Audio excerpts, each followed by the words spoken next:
En 1987, un periodista del periódico The Sun entró en el Hospital Real de Earlswood en Surrey. Estaba siguiendo una pista. Un rumor que había circulado silenciosamente durante años. Y lo que encontró destruyó la imagen cuidadosamente construida de la familia real británica de dignidad, compasión y deber. Dos mujeres vivían en la sala psiquiátrica del hospital: Catherine y Nerissa Bowes-Lyon. Ambas con discapacidad mental severa. Ambas con más de 60 años. Ambas habían sido institucionalizadas desde 1941, más de 40 años. Y ambas estaban listadas como fallecidas en Borg's Peerage, el registro oficial de la nobleza británica. La familia real las había declarado muertas en 1963. Avisos conmemorativos, reconocimientos compasivos, la ilusión del duelo. Pero no estaban muertas.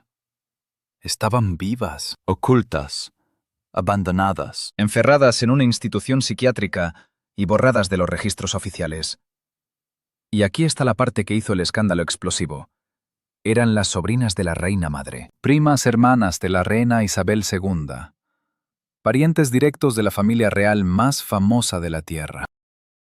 La reina madre, querida abuela nacional, símbolo de la resistencia británica durante la Segunda Guerra Mundial, el rostro sonriente de la monarquía durante más de 50 años, había permitido que sus propias sobrinas fueran declaradas muertas mientras aún respiraban. Esta es la historia que la familia real nunca quiso contar.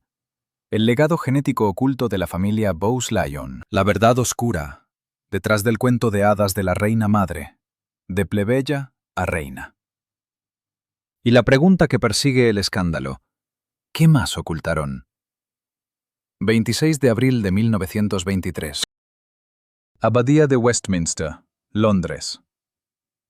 Lady Elizabeth Bowes-Lyon se casa con el príncipe Alberto, duque de York, segundo hijo del rey Jorge V.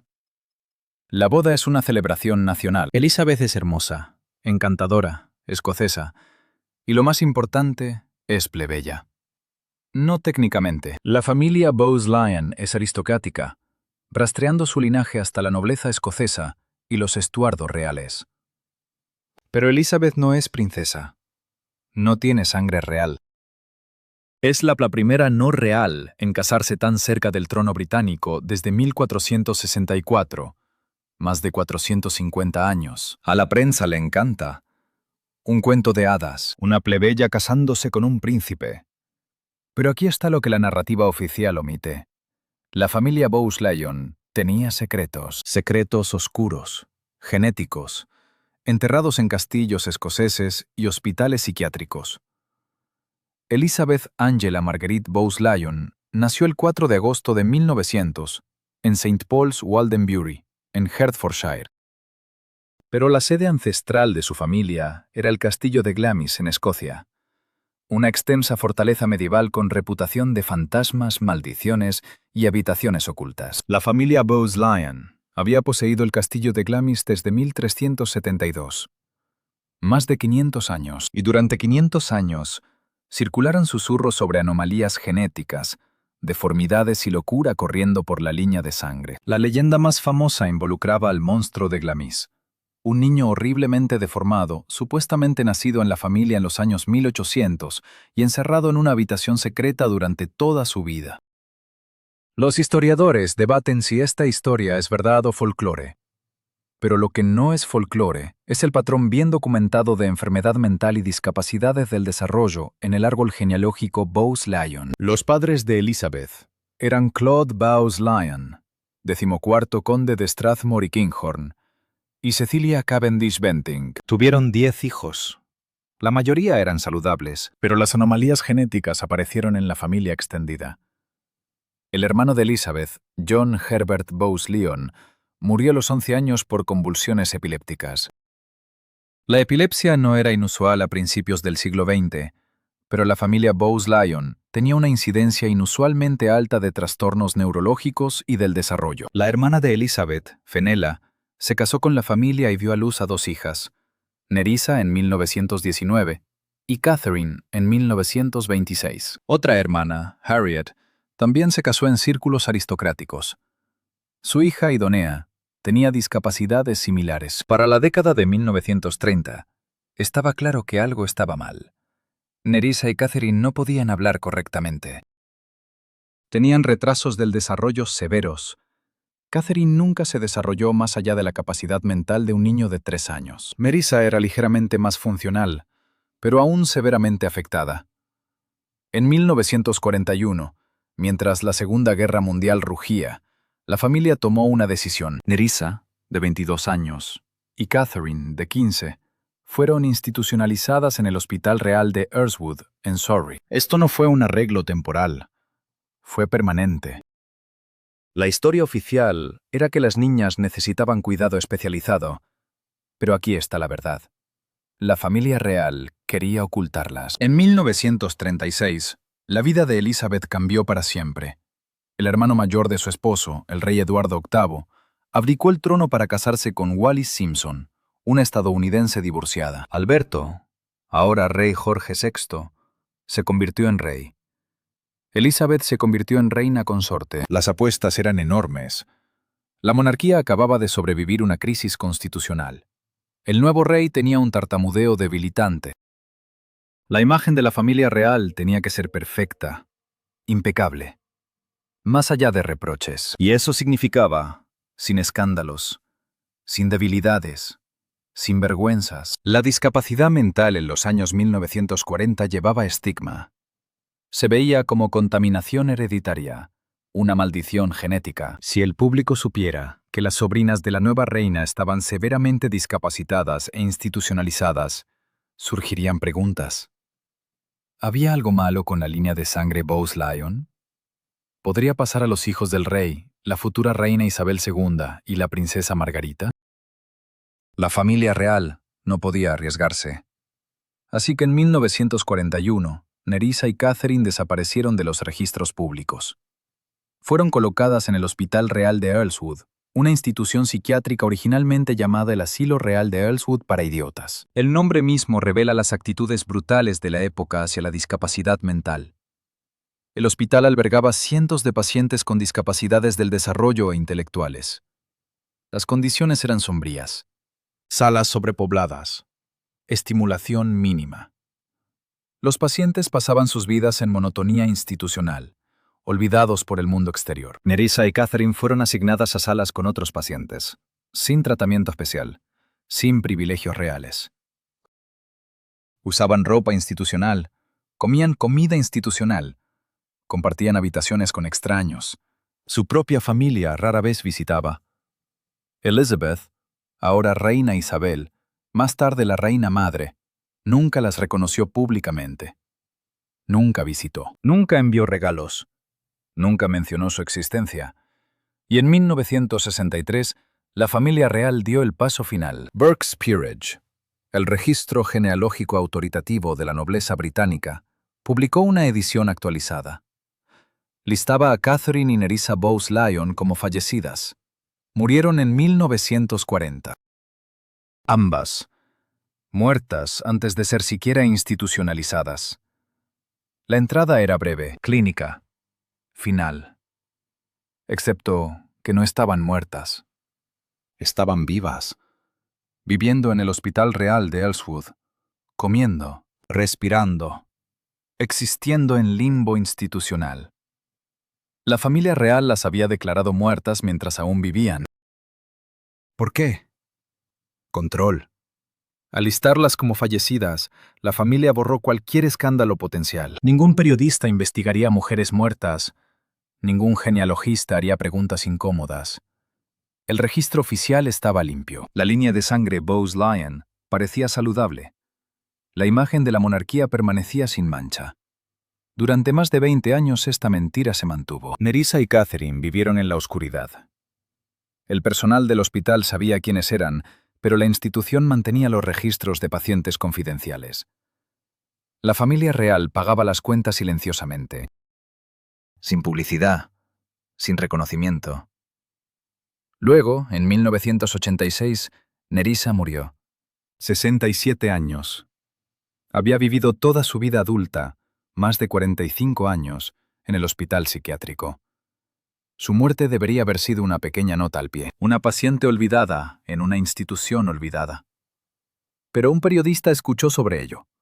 En 1987, el periódico The Sun publicó una exposición. El titular fue brutal. Primas de la reina encerradas. La historia detalló todo.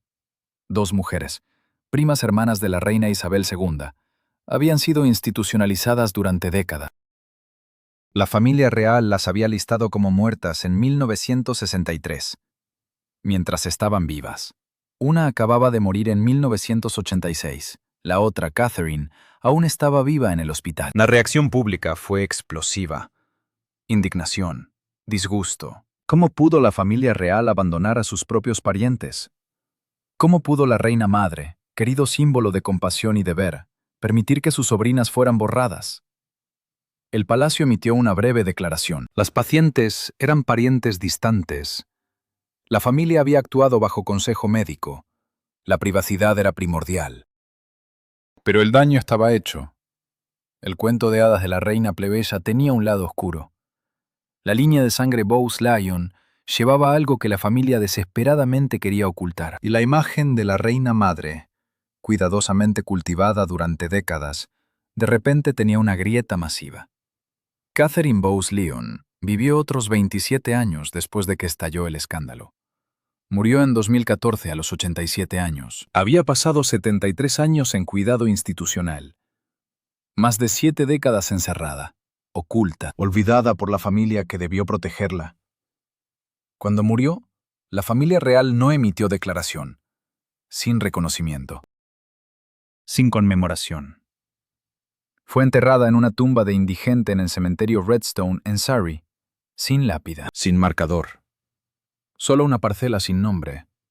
El mismo cementerio donde Nerissa había sido enterrada en 1986. 2 parientes reales, enterradas en tumbas anónimas, mientras su prima vivía en el Palacio de Buckingham. El contraste es asombroso. Pero el escándalo plantea preguntas más profundas. ¿Qué tenían exactamente Catherine y Nerissa? ¿Por qué estaban tan severamente discapacitadas? La familia real nunca liberó registros médicos, pero la genética ofrece pistas. El árbol genealógico Bowes-Lyon muestra un patrón. Múltiples instancias de discapacidades del desarrollo, trastornos neurológicos, epilepsia. Esto sugiere una condición genética recesiva corriendo por la línea de sangre. Cuando ambos padres portan un gen recesivo, sus hijos tienen un 25% de probabilidad de heredar la condición. La familia Bowes-Lyon practicaba lo que los aristócratas siempre practicaban: matrimonio dentro de su clase. Primos se casaban con primos. Parientes distantes se casaban entre sí. A lo largo de generaciones, esto concentra genes recesivos. La mayor parte del tiempo no pasa nada, pero ocasionalmente, 2 portadores tienen hijos, y esos hijos heredan la condición genética. Esto es lo que probablemente sucedió con Nerissa y Catherine. Heredaron un trastorno genético recesivo de ambos padres. La condición exacta es desconocida. La familia nunca permitió pruebas genéticas. Pero el patrón encaja. Y aquí está la pregunta aterradora que enfrentó la familia real en los años 1940.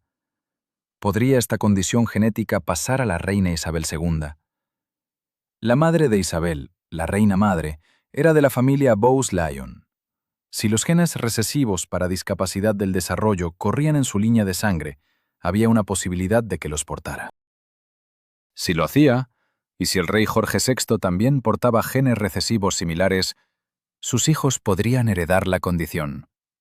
Por eso importaba el escándalo. Por eso el encubrimiento fue tan desesperado. La monarquía no podía arriesgar preguntas genéticas. No podía arriesgar dudas sobre la salud de los hijos reales. No podía arriesgar que el público se preguntara si algo estaba mal con la línea de sangre. Así que ocultaron a Nerissa y Catherine. Las declararon muertas. Las borraron de la historia. Y la reina madre, sonriente, graciosa, querida, nunca las reconoció públicamente. Nunca visitó. Nunca se preocupó. El cuento de hadas tenía un secreto oscuro, y tomó 40 años para que la verdad emergiera. Pero hay más en la historia de la reina madre, porque el escándalo Bowes-Lyon no fue lo único oculto. Su propio origen, la narrativa de plebeya a reina era más complicado que la versión oficial. Lady Elizabeth Bowes-Lyon nació en la aristocracia menor. Su padre era el 14º conde de Strathmore y Kinghorn. Su familia poseía el castillo de Glamis. Eran ricos, conectados, respetables, pero no eran reales. Y eso hizo que el matrimonio de Elizabeth con el príncipe Alberto fuera extraordinario. Era la primera plebeya en más de 450 años en casarse tan cerca del trono. La prensa lo celebró como un cuento de hadas. Pero los cuentos de hadas editan las partes incómodas. El linaje de la familia Bowes-Lyon se remonta a los estuardos reales escoceses a través del matrimonio mixto. Así que Elizabeth técnicamente tenía sangre real, distante, diluida, pero presente. La familia aprovechó esto durante el cortejo. Elizabeth no era solo una plebeya, descendía de reyes escoceses. Esto hizo el matrimonio más aceptable para el establecimiento real conservador. Pero aquí está lo que la historia oficial omite. Elizabeth inicialmente rechazó las propuestas de Alberto. Él propuso 2 veces. Ella dijo que no ambas veces. ¿Por qué? Porque vio lo que la vida real hacía a las personas. Observó el protocolo rígido, el escrutinio constante, la pérdida de privacidad. No lo quería. Solo después de intensa presión de su familia, de la familia real, del propio Alberto, finalmente aceptó. La tercera propuesta aceptó. ¿Pero fue amor o deber? La narrativa oficial dice amor. La verdad es probablemente más complicada. Después del matrimonio, Elizabeth se transformó. Se convirtió en la consorte real perfecta, graciosa, encantadora, obediente. Durante la Segunda Guerra Mundial, se negó a dejar Londres durante el Blitz. Visitó barrios bombardeados. Se convirtió en un símbolo de la resistencia británica. La mujer más peligrosa de Europa, supuestamente la llamó Hitler, por su capacidad de elevar la moral británica. Era querida. Después de que el rey Jorge VI murió en 1952, Elizabeth se convirtió en la reina madre. Vivió otros 50 años. Murió en 2002 a los 101 años. Fue llorada como un tesoro nacional, un símbolo de una era. El último vínculo con la generación de guerra. Pero debajo de la imagen pública, los secretos permanecieron. Nerissa y Catherine, ocultas. El legado genético Bowes-Lyon, enterrado. Las preguntas incómodas, sin respuesta. En 2011, la película El discurso del rey ganó el premio de la Academia a Mejor Película. Retrató la lucha del rey Jorge VI con su tartamudez y el apoyo inquebrantable de su esposa Elizabeth.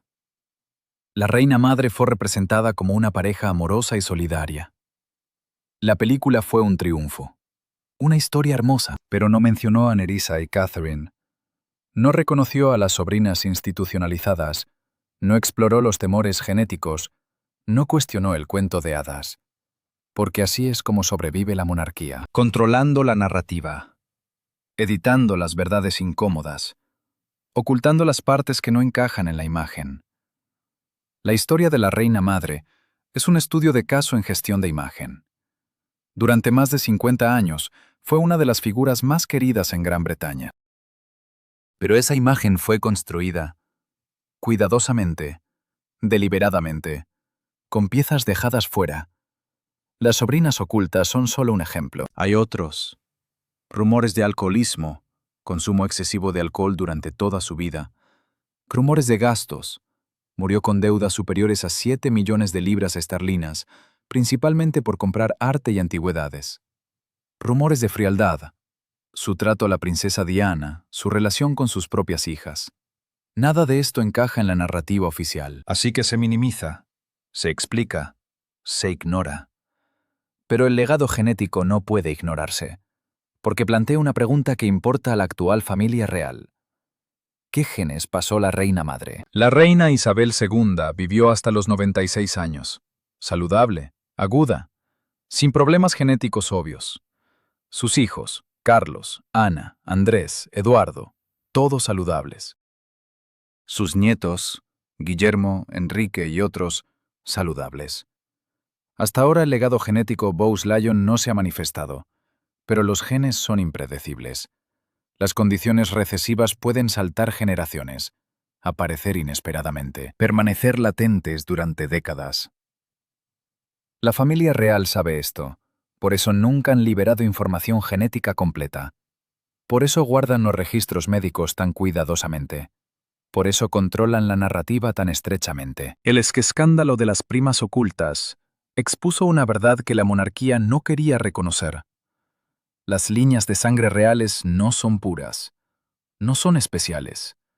Llevan los mismos riesgos genéticos, los mismos trastornos recesivos, las mismas vulnerabilidades que todos los demás.